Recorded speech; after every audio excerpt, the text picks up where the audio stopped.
Personally speaking, even though I lost my limbs from this accident, can you guess what I've gained? I can freely decide the heights I'll go to. Up to 90% of Leo Huang's skin area suffered burns from the 2015 New Taipei water park fire. On June 27th, 10 years ago, Huang, along with hundreds of others, were at a colored powder party held in an empty swimming pool. The colored cornstarch powder caught fire and killed 15 partygoers within 40 seconds. The incident shocked the whole country. Now survivors are telling their stories through an exhibition.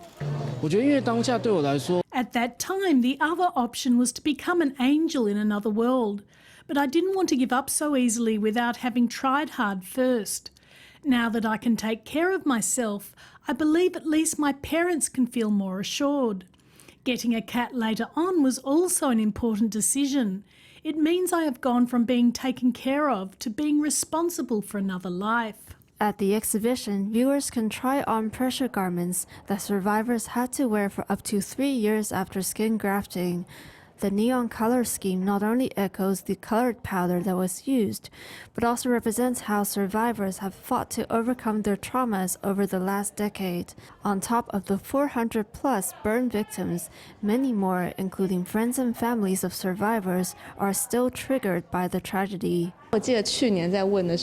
I remember when I asked survivors whether they wanted to take part, there were family members in the conversation group that didn't want to talk about what happened anymore.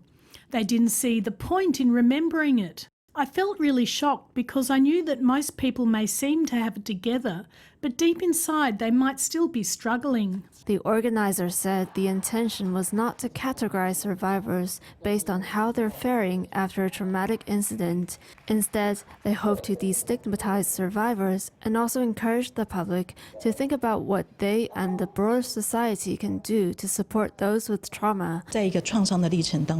After a traumatic incident, some people may choose to forget in order to move on, but we hope to show more people that there are other ways. Through personal stories of survivors, the exhibition helps to raise awareness of the physical and psychological impact of burns, as well as public safety. 10 years after the 2015 fire, survivors and those who supported them along the way are being celebrated and encouraged to visualize their futures in the decade ahead.